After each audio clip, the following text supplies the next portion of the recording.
tema que eu escolhi é justamente os desafios, ou que está, vamos dizer, que foi chamado de novos rumos, né, da advocacia em matéria consumerista, do direito do consumidor.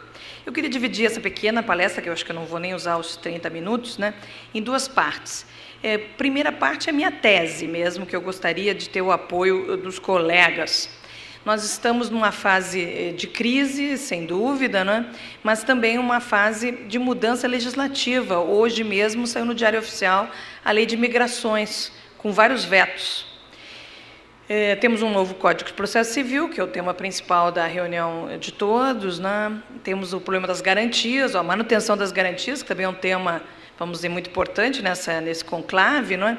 E eu gostaria de incluir a proteção do consumidor. Nós estamos, já em plenário, que é o antigo projeto de lei 281 de 2012, eu fui relatora geral dessa comissão, é um projeto de atualização do Código de Defesa do Consumidor, no que se refere à sua parte geral, o diálogo das fontes, que é um tema que eu vou usar também hoje, e no comércio eletrônico, nessa economia do compartilhamento, que tem dado tantos problemas no Brasil, essa dificuldade dos nossos instrumentos clássicos se adaptarem a um mundo digital.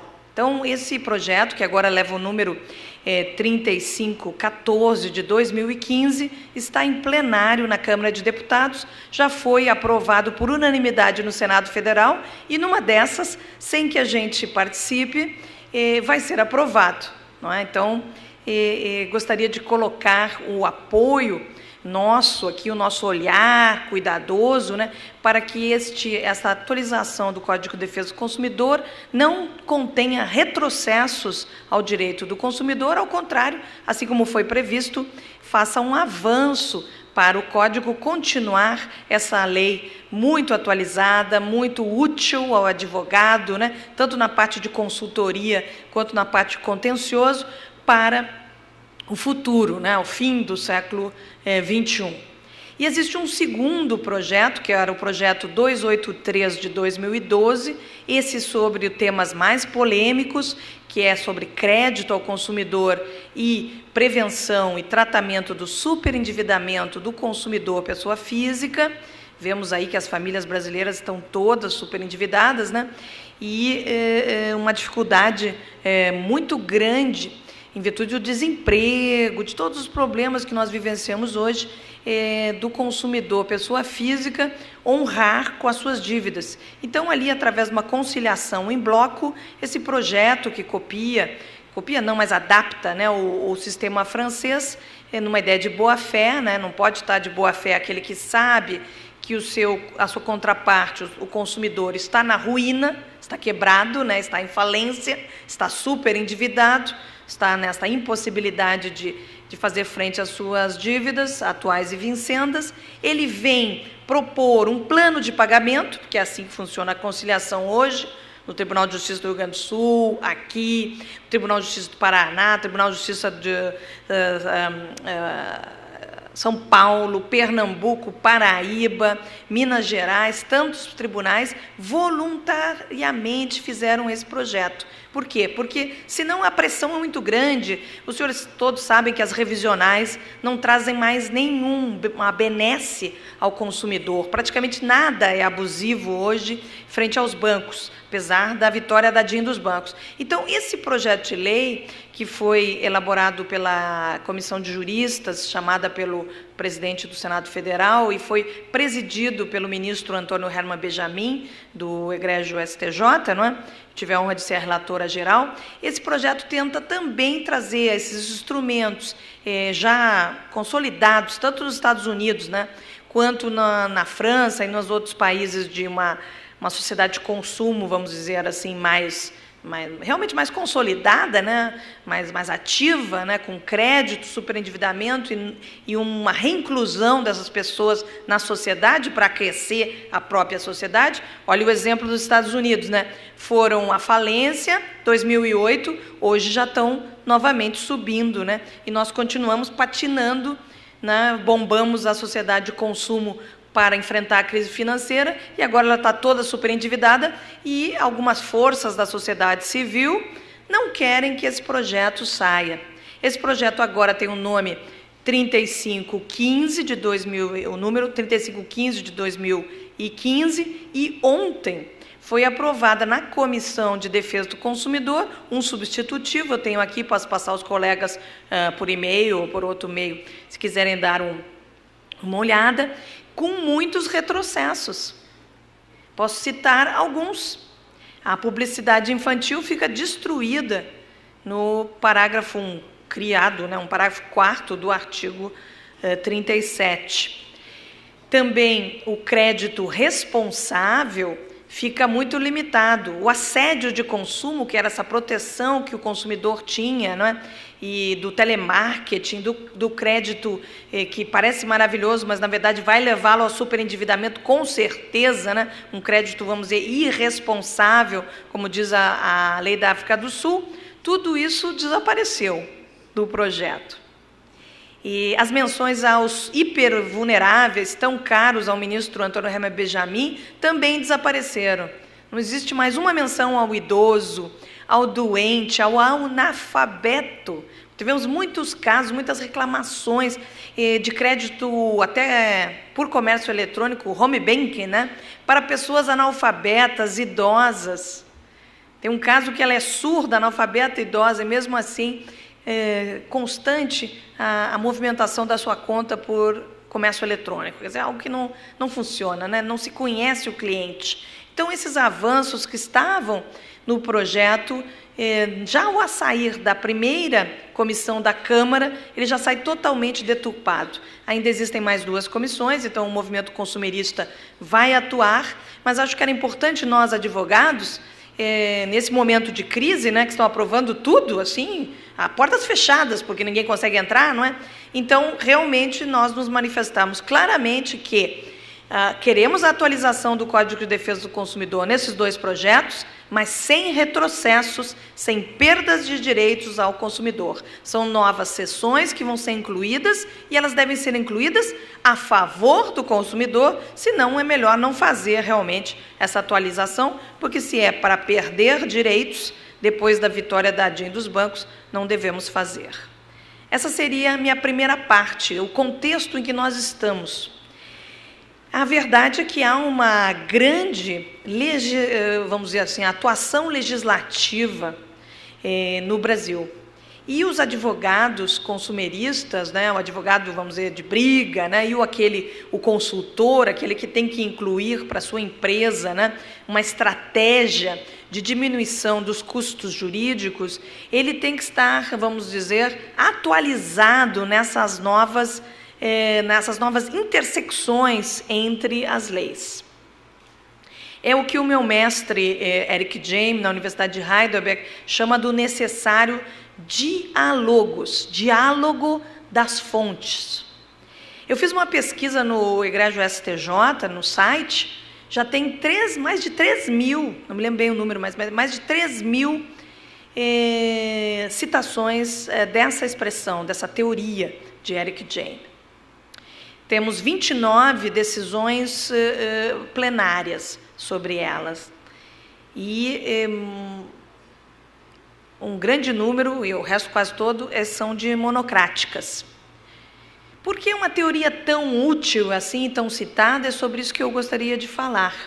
Eu acho que hoje existe um grande diálogo entre o Código de Processo Civil e o Código de Defesa do Consumidor. Havia na atualização do CDC um projeto, que era o 282, que não passou no Senado Federal, de 2012, que era sobre processo civil, e faria esse diálogo, que eu quero falar para os senhores, faria esse diálogo, vamos dizer, mais organizado entre o novo código e o Código de Defesa do Consumidor. O diálogo agora ficou todo para o advogado, que vai propor a ação. Ainda mais se foram temas bancários, porque a súmula 381, que não permite ao julgador de primeiro grau, examinar, vamos dizer, ex officio, as cláusulas abusivas, ela continua rígida, apesar de todos os nossos protestos. O eminente ministro Paulo de Tarso Sanseverino tinha colocado uma nova redação em virtude do Código de Processo Civil, que repete a norma que nulidades absolutas devem ser determinadas ex officio pelos magistrados de primeiro grau, não é? Depois, o problema do recurso, né, do tanto no apelato quanto devoluto, tudo bem, isso aí é um outro problema, não, mas o problema é o primeiro julgador, se ele vai ou não ajudar o cliente. Eu trabalhei nesse repetitivo, né, que dá ideia da súmula, e a pergunta era só sobre o segundo grau, mas ela continua com essa redação proibindo a análise a todos os julgadores das cláusulas abusivas. Nesse caso concreto, e é um outro problema que trago para os senhores, o consumidor sequer tinha cópia do contrato. Então, como é que o advogado, não tendo cópia do contrato, vai determinar quais são as cláusulas abusivas de um contrato que ele não tem acesso? Não é? O contrato vem às páginas 56 desse repetitivo, já no segundo grau. Depois, ele faz um aditamento, era no primeiro grau, desculpa, ele faz um aditamento, o advogado, que era do Paraná, por sinal, faz um aditamento, e o Rio Grande do Sul, não me lembro, mas era do interior, e aí apresenta as cláusulas abusivas. Bom, mas já era tarde demais. Eu defendi a cliente dele, né, pro bono, lá no STJ, conseguiu salvar ela, mas não consegui salvar todos, porque eu comprovei que não era ex officio, né? Mas não consegui salvar todos os consumidores brasileiros, tudo bem. Mas então vejam como é difícil fazer esse diálogo, né? A aplicação conjunta, orientada pelos princípios da Constituição, de uma norma processual, da parte processual do Código de Defesa do Consumidor, mas da parte material do Código de Defesa do Consumidor, que, afinal, o novo Código, ele tem princípios e tem regras que andam junto, vamos dizer, lado a lado, a parte instrumental e a parte processual. Bem, então vamos a essa segunda e última parte da minha breve exposição. O que essa Lei 13.105 de 2015, o novo Código de Processo Civil, pode contribuir ao nosso dia a dia, né, de aplicação do Código de Defesa do Consumidor? Primeiro, eu queria dar uma ideia como o diálogo das fontes é utilizado em processo civil. Os senhores podem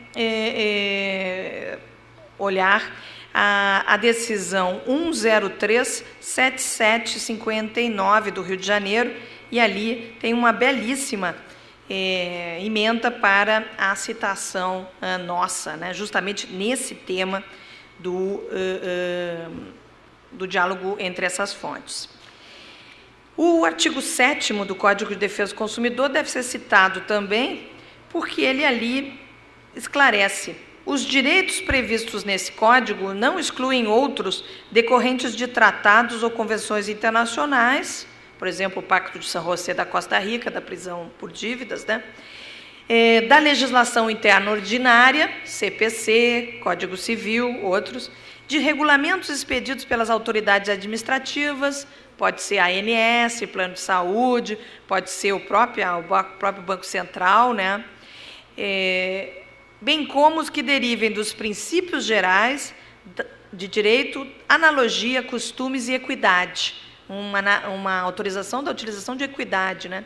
Enquanto o artigo 4º da Lei de Introdução às Normas de Direito Brasileiro, para o preenchimento das lacunas, ele fala em analogia e princípios gerais. O Código de Defesa do Consumidor fala o contrário, princípios gerais. Por que não analogia? Porque não são casos análogos. Um é fraco, o outro é forte, um é vulnerável, um é leigo e o outro é um expert. Como é que eu vou fazer uma aplicação analógica com alguma coisa? E em processo civil temos uma decisão usando analogia que agora também tem todas as chances de ser revertida, e que é com essa que eu gostaria de começar os exemplos. São 5 exemplos, vai ser rapidinho. Essa decisão é sobre a prescrição das ações coletivas. E, em analogia, e na ideia, a analogia às decisões sobre direito público, né, e contra o Estado, e aquela prescrição de 5 anos, e criando a ideia de um microsistema entre a parte processual do Código de Defesa do Consumidor, do mandato de segurança, da Lei de Ação Civil Pública, da Lei da Ação Popular, não é? Fizeram assim um mishmash e disseram, não, agora todas as ações coletivas, não importa o direito, não importa a pretensão que foi ali resistida, todas elas, e antes era 20 anos, depois foi 10 anos com o Código Civil, agora é 5, segundo essa jurisprudência. Eu acho que nós podemos, talvez essa até fosse uma tese interessante de defender aqui, se houver vontade dos senhores, né, rever essa decisão com um novo Código de Processo Civil. Por quê? Porque ali fica muito bem escrito, tanto na justificativa da lei, né, que não quer tratar de ações coletivas e que vamos dizer, essa ideia de usar contra o consumidor, não é? Porque o consumidor não é o Estado, então não precisa ter pressa para prescrever essa ação. Ao contrário, pro homine, né? O fraco é o consumidor, o forte é que o prazo deve correr a favor do consumidor e não contra. Os vetos presidenciais também nos ajudam. Os vetos do 333, por exemplo, né, do inciso 12 do 1015, que permitiam essa conversão das ações individuais em ações coletivas, são vetos que podem ser usados, né, quando aprovaram o CPC, são vetos, e as razões são claras, elas dizem assim, ó, o dispositivo pode levar a própria OAB, aqui também se manifesta contra, né, isto. Então, vejam como o tema das ações coletivas, não só porque ela para todas as ações individuais, né, e prejudica, porque, vou dar o exemplo da minha mãe, né, eu estou numa ação coletiva no IDEC, estou liderando essa ação, pro bono também, tudo bem, mas ganhei contra todos os bancos, a minha mãe queria entrar com uma ação individual, eu disse para ela, não precisa, mãe, no negócio da poupança, né, o plano Collor, me parece. E não precisa, mãe, eu vou ganhar, e ganhei mesmo de todos, na época, 35 bancos que estavam ali reunidos. Bom, agora, já passou mais de 20 anos. Pelo menos a prescrição tem que ficar interrompida para ela, que faz parte do IDEC, né? Mas e para os outros que não fazem parte de sindicatos, que não fazem parte das associações de defesa do consumidor? Os senhores acham que eles não vão usar essa regra dos 5 anos para toda essa massa de ações individuais que não foram propostas acreditando nas ações coletivas? Eu, hoje, não acredito. Então, acho que é muito importante a gente estar revendo isto e, pelo menos, conseguindo, talvez na atualização do CDC, que essa regra que existia na sugestão da comissão de juristas, que realmente as ações coletivas, elas podem prescrever em 5 anos se eles quiserem, mas, pelo menos, elas interrompem o prazo prescricional das pessoas que têm a pretensão que estava sendo ali discutida, porque senão é uma violação até do Pacto de São José da Costa Rica dos direitos de acesso à justiça. Também me parece, bom, eu vou pular um pouquinho aqui sobre os poderes do juiz, acho que a gente vai poder utilizar muito bem para a proteção do consumidor, assim, sobre essa orientação da Constituição, né, do artigo 5º, inciso 32 da Constituição, o novo Código de Processo Civil. Ele tem excelentes qualidades, essa força que o juiz ali tem, e a força também da advocacia, que está muito bem, faço uma homenagem ao nosso presidente Lamarck, né? Nós vamos poder usar muito bem nesse diálogo das fontes.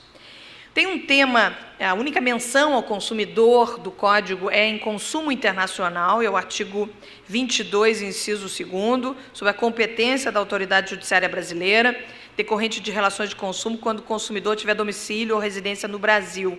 Isso acaba com a discussão que havia se o artigo 101 do Código de Defesa do Consumidor se aplicava ou era aqueles artigos 88 e 89 do CPC antigo. O problema é que o CPC novo, ele permite a cláusula de eleição do foro. O antigo tinha uma regra sobre contratos de adesão. Essa regra não foi repetida no novo. Então, nós temos que usar esse artigo 22 e o artigo 25, que é esse que permite a cláusula de eleição do foro, é internacional, contra o consumidor, não pode ser, não é? Então, aquela súmula do STJ, que falava sobre a 60, né, que falava sobre o prejuízo do consumidor, esse diálogo entre essas fontes. Olha, o Código de Defesa do Consumidor considera a cláusula abusiva aquela que dificulta o acesso à justiça. Então, nós temos que realmente reconstruir a jurisprudência sobre as cláusulas de eleição do foro. Cabe a nós, advogados consumeristas, fazer isso. Também o artigo 63, que trata do tema, ele é um pouco dúbio, porque ele tem um parágrafo 3º que diz assim: antes da citação, a cláusula de eleição do foro, se abusiva, pode ser reputada ineficaz de ofício pelo juiz, tá? Que determinará a remessa dos autos ao juízo do foro do domicílio do réu. Mas, parágrafo 4º diz: citado, incumbe ao réu alegar a abusividade da cláusula de eleição do foro na contestação, sob pena de preclusão. Mas não era ex ofício? E agora, se a gente não se manifesta, prescreve? Bem, também quero dizer que o artigo 62 do CPC tem aquela regra: a competência determinada em razão da matéria, da pessoa, da função é inderrogável. E me parece que o 22, né, apesar de estar na área internacional, a gente pode dizer que é uma competência em virtude da pessoa. São argumentos que eu gostaria de passar aí para os senhores, pela falta do parágrafo único do artigo 102 do antigo Código, que era mais claro nesse caso específico. Mas, relembrando, o artigo 51.4, que é o geral, e o 51.15, podem nos ajudar nesse diálogo entre essas fontes, num sentido de proteção do consumidor. Para terminar, 2 últimos exemplos que o CPC nos ajuda. Primeiro, nós temos que aprovar esse projeto de lei porque o artigo 1052 afirma o seguinte: até a edição de lei específica, as execuções contra devedor insolvente em curso ou que venham a ser propostas permanecem reguladas pelo livro 2, título 4 do antigo CPC, né? Então, temos que ter uma regra nova sobre superendividamento. Por fim, o último exemplo, o amicus curiae.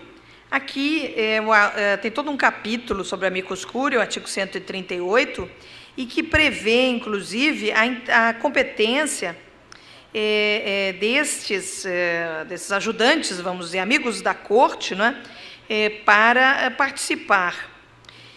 E o parágrafo 1º, que é o que eu gostaria de discutir, talvez se pudesse fazer uma tese sobre ele, diz assim: a intervenção que trata o caput não implica alteração de competência, nem autoriza a interposição de recursos, ressalvadas a oposição de embargos de declaração e a hipótese do parágrafo 3º. Parágrafo 3º. O amicus curiae pode recorrer da decisão que julgar o incidente de resolução de demandas repetitivas. E nós não temos utilizado isso. Eu sou vice-presidente da Comissão Nacional Especial de Defesa do Consumidor. Quero fazer uma homenagem à nossa presidente, Maria Miranda. Ela tem atuado em todos os repetitivos, junto com o movimento consumerista. Mas, mesmo perdido o repetitivo, a gente não... Como nós não somos o amicus curiae principal, a gente entra pelo IDEC, a gente entra pela Proteste, a gente entra pela Defensoria Pública, a ordem não tem sido chamada pelo STJ e não tem proposto recursos.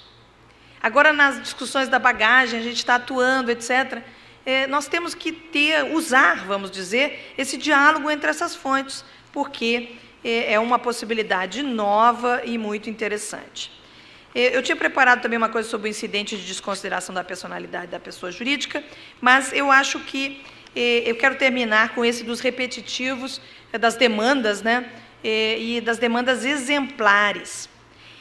Se o novo Código de Processo Civil não tratou da ação coletiva, realmente, né, ou da ação civil pública, ele tem dentro dele instrumentos novos e muito importantes do que nós chamaríamos ações exemplares. E essas ações exemplares, ou Mustafa, né, estão lá no 976 e seguintes. Esse incidente de resolução de demandas repetitivas tem sido usado à profusão para retrocessos em matéria de direito do consumidor.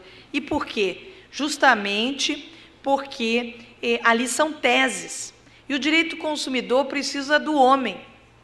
São teses que os advogados, coitados, nem ficam sabendo que estão sendo discutidas. Eu, quando ligo para eles, assim, posso me substituir? Posso representar o seu cliente? O senhor vem para fazer a defesa? Eles nem sabem que foram eles que foram escolhidos como processos exemplares. Geralmente concedem um subestabelecimento. Quero fazer também uma homenagem à Ordem do Paraná, que tem acompanhado esses repetitivos, a doutora Jarlete, ao doutor Effen, né, da comissão. Por quê? Porque alguém tem que representar esses consumidores lá.